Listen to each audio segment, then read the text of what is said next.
Hello everyone, welcome to the channel agriculture junction. तो आज हम करने वाले हैं lecture number 2 of rural sociology and educational psychology, जिसमें आज हम पढ़ेंगे रूरल सोसाइटी के बारे में। तो इस वीडियो को देखने के बाद आपके सारे डाउट्स क्लियर हो जाएंगे कि रूरल सोसाइटी होती क्या है, इसके कैरेक्टरिस्टिक्स क्या होते हैं और इंस्टीट्यूशन लेवल पे इसको कैसे डिफाइन किया जाता है। वो सभी हम अच्छे से इस वीडियो में आपको कराने वाले हैं। तो सबसे पहले बात आती है व्हाट इज रूरल सोसाइटी, यानी कि रूरल सोसाइटी होता क्या है। देखो, बुक्स में बहुत सारी लैंग्वेजेस लिखी होती हैं, बहुत तरीके से लिखा होता है, लेकिन इसका सबसे सिंपल मतलब है ग्रामीण समाज। ग्रामीण समाज कैसे? रूरल मतलब होता है गांव, और सोसाइटी मतलब होता है समाज। तो रूरल सोसाइटी का मतलब क्या हुआ? ग्रामीण समाज, यानी कि गांव में जो अ, लोग हैं, उनके उन लोगों को हम कहेंगे ग्रामीण समाज। ठीक है, क्योंकि वो गांव गांव में रहते हैं, रूरल एरिया। और जो अर्बन में रहते हैं, अर्बन यानी शहर, तो उनको हम कहेंगे अर्बन सोसाइटी। ठीक है, तो रूरल सोसाइटी आपको समझ में आ गया। अब इसकी डेफिनेशन देखते हैं। देखो, इसमें डेफिनेशन देखो, ऐसे हम पूरी थ्योरी लिखने से अच्छा है कि हम इसको, या पूरी थ्योरी हम याद कर नहीं सकते, तो कुछ पॉइंटर्स याद रखेंगे। तो मैंने यहाँ 3 पॉइंट आपको दिख दिए हैं। ठीक है, low ratio to the habitant by open land, यानी कि गांव में अगर हम रेशियो देखें कि रहने वाले लोग और जमीन का, तो जमीन ज्यादा है, रहने वाले लोग कम हैं। वही अगर शहरों में देखा जाए तो रहने वाले कम हैं, रहने वाले ज्यादा हैं और जमीन कम है। तो इसमें क्या होता है कि हैबिटेंट बाय लैंड का रेशियो अगर कम होता है तो हम गांव की बात कर रहे हैं। अगर मतलब रहने वाले कम हैं और जमीन ज्यादा तो गांव, और ज्यादा जमीन, वो कम जमीन और रहने वाले ज्यादा तो शहर का एरिया। तो वही बता रखा है, low ratio to the habitant by the open land, यानी कि जमीन और लो रहने वाले लोगों का रेशियो कम है। ठीक है, economic activities are food stuff, raw material etcetera. देखो, इनका इकोनॉमिक एक्टिविटी यानी कि इनके अपने लालन पालन के लिए ये लोग क्या करते हैं, अपने खाने पीने के लिए ये कहाँ से जुगाड़ करते हैं। उनकी एक्टिविटी है मतलब चीजों को प्रोड्यूस करके, जैसे फूड को प्रोड्यूस, फूड स्टफ प्रोड्यूस करके, और या फिर वेरियस फैक्ट्रीज और सेकेंडरी सेक्टर्स के लिए रॉ मटेरियल बना करके ये लोग अपना गुजारा चलाते हैं। ठीक है, रूरल सोसाइटी और सिंपली विलेजेस, अब इसमें हम रूरल सोसाइटी को इंटरचेंज कर सकते हैं, रूरल सोसाइटी बोल लो या विलेज बोल लो। तो इसको नोट कर लो। अब इसके कैरेक्टरिस्टिक्स पे आते हैं।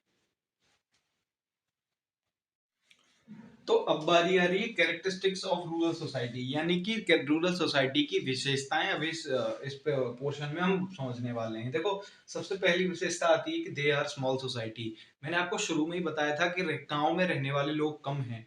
अगर गांव में रहने वाले लोग ही कम हैं तो सोसाइटी ऑटोमेटिकली छोटी हो जाएगी। तो ये इस पॉइंट का तो कोई मतलब ही नहीं बनता है। दूसरा point, density of population is less. अब जब लोग ही कम है तो पॉपुलेशन भी कम होगी, और पॉपुलेशन कम होगी तो पॉपुलेशन डेंसिटी भी कम होगी। ठीक है, मेन ऑक्यूपेशन इज एग्रीकल्चर। वो लोग मेनली एग्रीकल्चर पर डिपेंड करते हैं। अब भाई गांव के लोग हैं, एग्रीकल्चर पे ही तो डिपेंड करेंगे, वो गांव में फैक्ट्री थोड़ी ना लगा के बैठे हैं, एग्रीकल्चर पे ही तो डिपेंड करेंगे। गांव खेती वगैरह करते हैं ना, इसलिए तो मेन ऑक्यूपेशन की एग्रीकल्चर। आप देखिए, closely related to the nature. अब आप गांव की एक बात बताइए, आप अगर गांव किसी भी, अगर आप शहर में रहते हैं तो आप गांव में क्यों जाते हैं? कि हम वहां पर नेचर देखेंगे, हम अपनी प्रकृति से और मेल मिलाप करेंगे, हम देखेंगे कि पेड़ कैसे अच्छे अच्छे सुंदर सुंदर पेड़ हैं। तो जो गांव के लोग हैं वो नेचर से ज्यादा लगाव रखते हैं, प्रकृति से ज्यादा लगाव रखते हैं, उनसे काफी जुड़े हुए होते हैं। चौथा पॉइंट ये हो गया। पांचवा पॉइंट ये फॉलोज देयर ट्रेडिशंस। ट्रेडिशंस यानी कि उनके तौर तरीके। ठीक है, और उनकी प्रथाएं, उनको फॉलो करते हैं। मैं ये नहीं कह रहा कि शहर के लोग नहीं करते, लेकिन गांव के लोग और बहुत ही इफिशिएंटली अपने ट्रेडिशंस को फॉलो करते हैं। इन्हें नोट करो। अभी आगे के जो हैं, अभी आगे के जो हैं वो भी कराता हूं, इनको नोट करो पहले। अभी ये 6 पॉइंट हमारे सामने आता है, सोशल मोबिलिटी।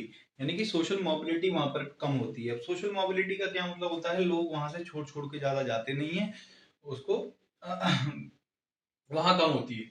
सातवां हमारा आता है सोशल कंट्रोल मोर। वहां के लोगों में कंट्रोल बहुत होता है। कंट्रोल कैसे? Social control. आपको वहां के केसेस बहुत कम मिलेंगे, आपको रेप केसेस कम मिलेंगे, या किसी के उत्पीड़न के केसेस बहुत कम मिलेंगे। तो वहां पे सोशल कंट्रोल काफी ज्यादा होता है। ठीक है, आता है सोशल सॉलिडेरिटी, वी फीलिंग। और देखो, सोशल सॉलिडेरिटी का मतलब होता है वी फीलिंग, यानी कि अपनेपन की भावना। तो गांव के लोगों में अपनेपन की भावना बहुत होती है। और फिर होता है सोशल इंटरेक्शंस। जो सोशल आपसी में उनके तालमेल और आपस में मिलने के जो इंटरेक्शन मतलब मिलना होता है, इंटरेक्शंस होते हैं, वो सभी बहुत ज़्यादा होते हैं, काफ़ी होते हैं। मतलब ऐसा नहीं है कि हाँ, एक बार मिल लिए उसके 20 दिन बाद मिलना, नहीं, उनका रोज का मिलना-जुलना, आपसी में बातचीत रखना, बैठना। बहुत से लोग तो मतलब रात-रात भर साथ रहते हैं, खेतों पे भी साथ जाते हैं, वो सब चीज़ें सोशल इंटरेक्शंस उनके काफ़ी अच्छे रहते हैं। लीडरशिप पैटर्न होता है उनका कास्ट या फैमिली। जो लीडरशिप होती है वहाँ की, वो कास्ट या फैमिली के ऊपर होती है, ठीक है? या तो वो किसी कास्ट को मानते हैं या किसी फैमिली के बेसिस पे चलते हैं।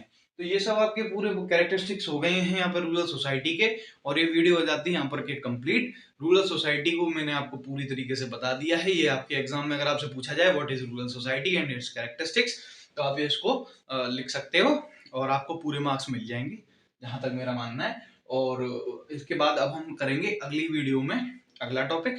तब तक के लिए इनको भी नोट कर लो, और ठीक है, बाय। लाइक कर देना और सब्सक्राइब कर देना।